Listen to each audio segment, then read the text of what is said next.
Hello, my name is Colin Michaels, and I'm going to be doing a reflection video on the body ritual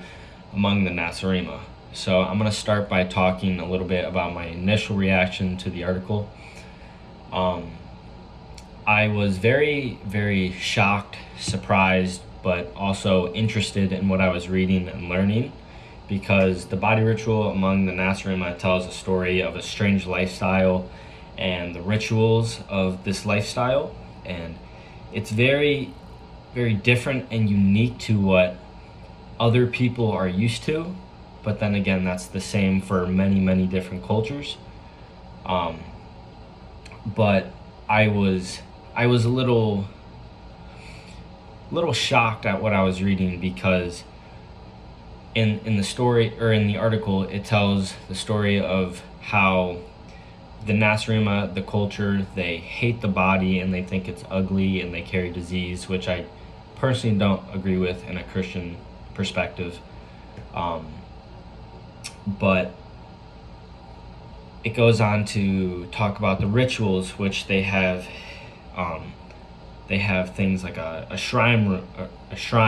room, which each family has, and they have potions in there, magical potions, which they think each person could not live without, which I thought was very, very interesting. And they have things like medicine men and women,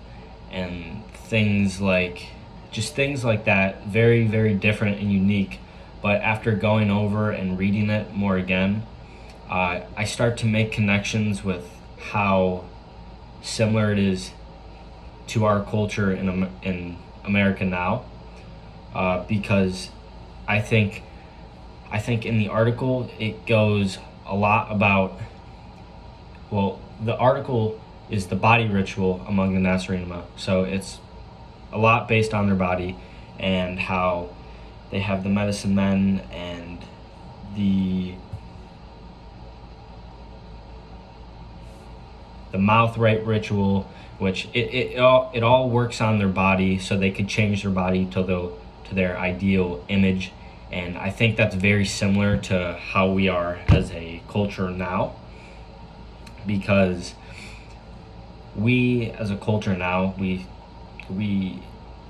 hate our body. We all have an ideal image, and people start to get plastic surgery, they put on makeup, they do all these things to change their image and have the ideal image, which I think is very, very similar to what the culture of nacirema idealizes, and they have their set image. So I think those two are very similar. So a practice or a ritual or event, whatever you would want to call it, I personally would just call it an event, that I partake in and have ever since I was little because of my dad, is when it's football season. Every Sunday I always watch football, and I've always cheered for the Bears my entire life because I'm from Chicago, Illinois. But every day that football's on, which a couple days throughout the week, my family and I, or at least my dad and I, would sit down, we'd watch the football games, we'd have food, we'd invite people over, and we would just cheer for the games. Cheer for the Bears especially, but we would watch the other games, we'd have fun doing it. And this has continued even after I've left home and I'm now at college. Football season is in now, and I'm watching every Sunday with my roommate Logan. But this is, I think, an event that's only, or not only, but specific to a culture in America or the United States, because American football is very, very, very popular over in America, obviously, but everywhere else in the world it's not nearly as popular. And I think this culture, or not this culture, but this practice or event, whatever you want to call it, is viewed very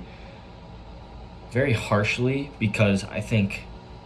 other cultures don't understand why Americans love football so much. And I think I think it's very misunderstood, although I think watching football in America is like watching soccer in Europe. But um,